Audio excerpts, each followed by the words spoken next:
슬기로운 라디오 생활 이번 시간은 과학 이슈 시간입니다. 이제는 과학이 일상인 시대에 우리의 일상을 더 풍요롭게 해주는 것이 바로 과학인데요. 우리에겐 과학이 있다. 과학 이슈 함께 해주실 분 모시겠습니다. 강도현 과학기술정보통신부 제2차관 나오셨어요. 어서 오세요. 안녕하세요. 과학기술정보통신부 차관 강도현입니다. 예, 앞에 저희 카메라가 있는데요. 우리 청취자분들께 인사 한 말씀 해주시겠어요? 네, 먼저 이렇게 인사드리게 되어서 반갑습니다. 우리 삶 곳곳에 AI가 스며들고 혁신이 일어나는데요. 그러한 기대만큼 또 걱정도 많은 게 사실입니다. 전 세계적으로 AI 디지털 패권 경쟁이 굉장히 치열한 가운데 오늘 이렇게 과학 이슈 코너의 청취자 여러분들 만나 뵈어서 대단히 기쁩니다. 앞으로 여러 정책들도 발표한 바가 있고 이번 주에는 굉장히 큰 국제 행사도 있었는데요. 쉽게 이해할 수 있도록 설명해 보겠습니다. 감사합니다. 네, 감사합니다. 와주셔서요. 근데 분명히 제가 차관님과 인터뷰를 했던 기억이 나거든요. 네. 차관님도 기억이 나시죠? 네, 납니다. 그때는 차관님이 아니셨던 걸로 네, 기억을 그때 아마 하는데요. 정책실장이었을 겁니다. 예. 차관님께서 지금 취임하신 지 한 3개월 정도 네, 그렇습니다. 되셨습니다. 좀 늦었지만 축하드립니다. 예. 감사합니다. 예, 감사합니다. 예. 그때도 많이 바쁘셨던 걸로 제가 기억이 나는데 이제 차관님 되시고 나서 3개월 훨씬 더 많이 바쁘시겠어요. 어떠세요? 바쁜 것도 있지만 일단 가장 중요한 게 AI 디지털 경쟁 속에서 어떻게 끌고 갈까 하는 무거운 책임감이 제일 큽니다. 네. 예, 고민이 많으시군요. 네, 그렇습니다. AI 디지털이 가지고 있는 잠재력이나 발전에 대한 기대감, 전망 이런 것 때문에 맞습니다. 우리의 미래도 준비를 해야 되고 또 국민 눈높이에 맞게 통신 분야, 사이버 안보 같은 분야, 사이버 해킹에 대비하는 안전 분야 이런 것도 굉장히 중요했던 것 같습니다. 쭉 찾아보니까 취임 후에 제일 먼저 간 곳이 사이버 침해에 대한 대응 센터를 방문하는 등 네네. 현장에 한 23차례 정도 현장을 방문했고요. 또 가장 중요한 게 AI 디지털이 여러 분야로 퍼져 있기 때문에 관계부처 협력이나 관계부처 같이 나가는 것이 굉장히 중요합니다. 방송통신위원회, 개인정보위원회 그리고 외교부랑은 정책협의체를 만들었고 해양수산부 같은 경우에는 주요 프로젝트에 대한 여러 가지의 공동 추진에 대한 협약도 체결한 바 있습니다. 아울러 주요 대책들로 AI가 일상화되는데 먼 국가적인 프로젝트 만들고 AI 반도체 같은 핵심 기술과 서비스에 대한 이니셔티브도 만들어 보고요. 또 그리고 국민 전체, 기업 전체에서 어려움이 갖고 있는 각종 규제 완화 중에서도 인증제도 개편 같은 부분을 많이 노력을 했던 것 같습니다. 오늘 AI 관련한 이야기를 차관님과 나눌 건데 그동안 어떤 일을 하셨는지 쭉 설명을 해 주시지 않았습니까? 큰일 났네요. 그 얘기 다 언제 다 하죠. 너무나 많은 일을 하셔가지고 하나씩 한번 해보겠습니다. 사실 AI가 우리 생활 속에 많이 들어왔는데 앞서 말씀하셨듯이 기대도 되지만 한편 불안함도 있거든요. 그래서 관련해서 좀 여쭤볼게요. 먼저 이 가장 가까이에서 이 AI 발전을 체감하실 부서에 계시기 때문에요. 어떨 때 와 진짜 이제 AI 시대구나 이런 거를 체감하세요, 차관님은? 일단은 번역을 하는 경우에 네. 두 번째로 보고서를 쓰는 경우에 자료를 찾는 경우에는 기본적으로 인공지능을 쓰고 있고 활용도 많이 하고 계신 것 같습니다. 두 번째 TV를 볼 때 드라마를 볼 때 새로운 장면으로 나오는 것들이 요즘은 대부분 인공지능을 통해서 가공되고 나오고 있습니다. 그런 점들이 가장 피부로 실감이 나는데요. 실제 여러 가지 업무들뿐만이 아니고 병원, 그다음에 요양원 이런 데도 다양한 것들이 쓰일 수 있고 실제 전화통화하고 여러 가지 안내할 때 있어서도 옛날에는 컴퓨터를 통해 챗봇이라고 해서 안내를 이제 음성 그리고 때로는 영상으로 인공지능이 점점 도입이 되고 이용이 직접 되고 있는 사례들입니다. 진짜 차관님 말씀 들어보고 저도 쭉 생각을 해보니까 일단 가장 먼저 말씀해 주셨던 번역, 자료 찾기 이게 정말 우리가 가장 많이 하는 것 같고 일상생활에서 뭐 스마트폰부터 시작해서 진짜 드라마를 봐도요. 요즘에는 예전에는 주연 배우들의 아역 탤런트가 따로 있었잖아요. 그렇죠. 요즘에는 직접 얼굴을 AI 그 기술 이용해서 정말 그 배우의 어린 시절처럼 하고 그런 것도 다 활용이 되긴 하더라고요. 네, 그렇습니다. 특히나 그런 분야도 많이 적용이 되고 또 다른 대규모 전쟁신 같은 경우에는 맞습니다. 엑스트라를 과거에는 전체를 다 동원할 수 없는 수준을 그중에 옛날에 뭐 그래픽 디자인 뭐 이런 걸로 사용했는데 이제는 인공지능 기술이 가미되면서 엄청나게 실감 있는 내용으로 전개되고 있는 상황입니다. 지난번에 그 인기리에 방영됐던 고려 거란 전쟁에도 그 전투씬에서 활용이 된 걸로 그 기술이 저도 얘기를 들었던 것 같습니다. 진짜 우리 일상에 많이 아주 가깝게 이제 쑥쑥 들어와 있다는 생각이 드는데요. 세계 각국에서도 뭐 마찬가지일 겁니다. 뭐 더 할 것 같은데 이 AI 경쟁 그만큼 더 치열할 것 같거든요. 그 속에서 우리나라의 AI 기술의 수준이 굉장히 궁금합니다. 어느 정도인지. 제일 잘한다고 하기에는 네. 미국이나 굉장히 경쟁력이 높기 때문에 그렇지만 제법 잘하는 나라다 이렇게 보면 될 것 같습니다. 제법 잘하나요? 예를 들어서 특화수, 네. AI 도입률 이런 부분에 있어서는 우리가 OECD 발표나 이런 걸 보면 세계 1등이라고 합니다. 그런가요? 충분히 경쟁력은 가지고 있고 장점도 잘 가지고 있는 나라입니다. 미국과 중국을 제외하고 우리나라의 경쟁력을 평가한다면 저희의 표현으로는 3위권 수준입니다. 이렇게 합니다. 세계 3위권이군요. 3등, 4등, 5등, 6등이 다 같이 비슷한 수준이어서 저희 표현으로는 3위권 수준이라고 하는데 더욱더 박차를 가하고 공고한 위치를 가져야 될 지금이 시점인 것 같습니다. 와, 우리나라 기술도 상당하군요. 하긴 우리나라가 뭐든 다 잘하지 않습니까? 그래서 AI도 분명히 잘해낼 거라는 기대도 갖게 되는데요.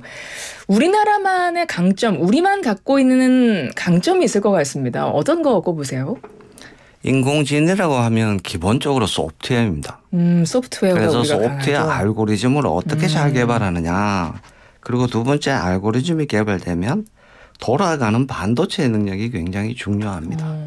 그리고는 그걸 적용할 때 있어서는 여러 산업 생태계가 필요합니다. 그리고 마지막으로는 국민들의 관심과 열정 같은 것이 가장 조합이 되어야 인공지능이 혁신을 이끌 수 있는 요소가 되는 건데요. 아시다시피 우리나라는 최고의 반도체 경쟁력을 가지고 있습니다. 그렇죠. 그리고 두 번째로는 아까 제법 잘한다는 나라였는데 한국이 세 번째로 요즘 생성형 AI 챗 GPT 하는 거대 언어 모델을 개발하고 출시한 나라입니다. 알고리즘 분야에서 상당한 저력이 있는 것은 분명합니다. 그리고 우리나라는 조선, 자동차, 그리고 통신, 의료, 섬유 모든 생태계를 갖추고 있기 때문에 그들의 네네. 특화된 AI를 개발하기에 아주 좋은 환경입니다. 끝으로는 인공지능 하면 우리나라 국민들이 굉장히 관심을 갖고 계시고 네. 서로 도입에 대한 문제도 이야기하시고 국가적 정책과 내용에 대한 관심도 굉장히 많은 관심과 열정을 갖고 있는 나라입니다. 그러니까요. 우리나라가 뭐 강점이 굉장히 많군요. 그리고 방금 말씀해 주셨던 국민적 관심이 대단하다. 그 열망, 열정. 그리고 무엇보다 그 적응력도 굉장히 빠른 것 같습니다. 우리나라 사람들이. 어떻게 느끼세요? 그렇습니다. 혁신 티오리에 보면 기본적으로 어떤 나라에서는 같은 기술인데 안 되는 경우 어떤 나라인 경우는 똑같은 기술인데 잘 되는 경우 이런 게 있습니다. 우리나라는 예전 30년 전에 초고속 인터넷을 처음으로 구축하기 시작해서 그 30년 동안 현재까지 ICT나 디지털 기술에 굉장히 빨리 적용되는 우리 국민의 잠재력과 역량이 있는 겁니다. 그러니까요. 이렇게 해서 갖출 거는 다 갖췄습니다. 이미 강점이 될 만한 요소도 너무 많은데 그러면 앞으로 이 AI 경쟁력을 갖추기 위해서 조금만 더 좀 토대를 쌓으면 우리나라가 뭐 세계 1등 가능할 것 같습니다. 정부 차원에서도 많은 준비하실 것 같아요. 어떠세요? 첫 번째로는 우리의 역량과 인력이나 이런 부분을 집결할 필요가 있습니다. 아, 네, 그렇죠. 그렇기 때문에 기업, 정부 그리고 연구자들이 전체가 묶일 수 있는 그러한 한 자리의 위원회 같은 조직이 필요합니다. 그래서 정부는 국가 AI 위원회라는 것을 현재 준비 중에 있습니다. 예. 두 번째로는 기업의 수요도 만들고 국민들이 이용하기 편하게 해야 되고 그리고 기술 개발도 같이 일어날 수 있는 선순환 구조가 필요해서 AI 일상화 정책이라고 국민, 산업, 공공, 현장 중심으로 주요 프로젝트에 올해만 해도 한 7천억 정도를 투입할 생각이고요.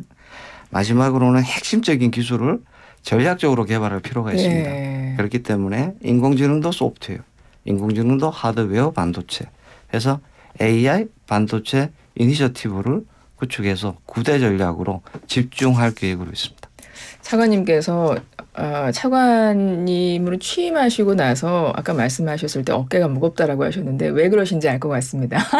감사합니다. 열심히 정부 해보겠습니다. 차원에서 하실 일들이 너무너무 많은데요. 뭐 지금 하나 둘 다 추진 중이니까 언젠가는 그 목표를 이뤄내실 거라는 생각이 들고요. 이번 주에 AI 서울 정상회의가 열렸다고 하더라고요.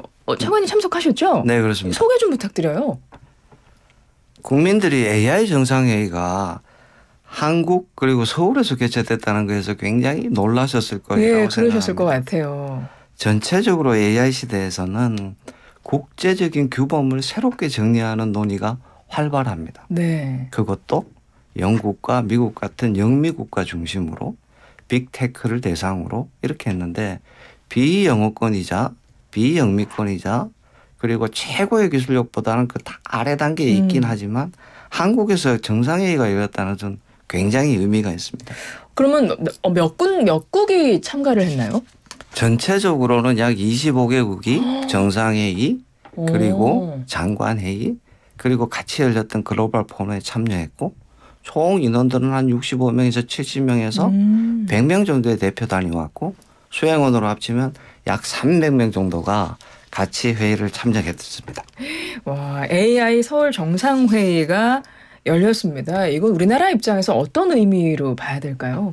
우리나라는 한 번도 새로운 기술, 서비스에 대해서 국제적 규범 논의에 먼저 참여하거나 주도한 적은 없습니다. 아, 그렇습니까? 전기, 자동차, 인터넷 같은 것처럼 새로운 시대를 만들어가는 신기술에 대해서 이번에 인공지능에 대해서는 우리가 세계적으로 규범뿐만이 아니라 질서와 새로운 세상을 만들어가는 것에 대해서 주도적으로 서울 정상에서 많은 것이 협의되었습니다.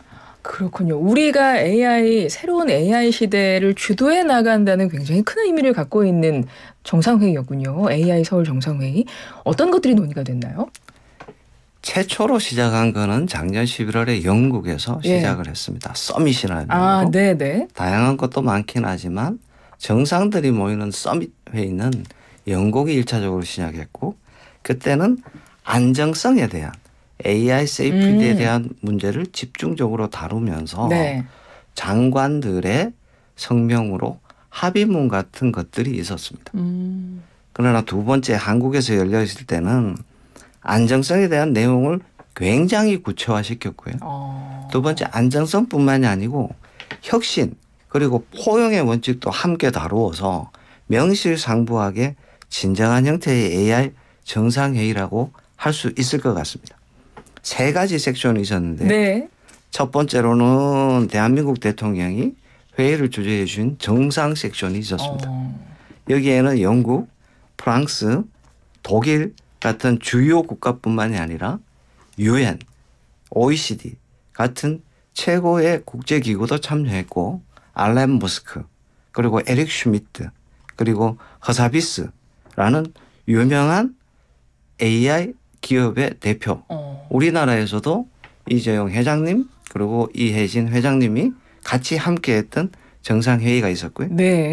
거기에서는 서울 AI 서울 선언이라는 정상급의 합의가 만들어졌습니다. 그리고 AI 안전을 위해서 연대 방법과 혁신과 포용에 대한 대원칙을 담았습니다.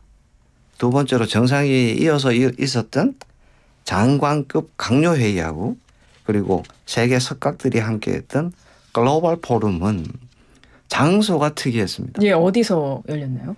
아시다시피 1960년대 중반에 우리나라 최초의 국가 R&D를 시작했던 곳, 그것이 홍릉에 있는 한국과학기술연구원이었습니다. 거기에서 강요들, 기업들, 글로벌 AI 석학들이 모여서 전체적인 국가에 대한 정책과 포용에 대한 문제, 안전에 대한 것은 어떻게 할지 하고 심도 있게 논의한 바가 있습니다. 아, 그렇군요. 이번 AI 서울 정상회의에서 굉장히 큰 규모로 의미 있는 회의가 열린 거고 거기서 성과도 많이 이루어냈네요. 그죠? 장관 성명도 있었고요.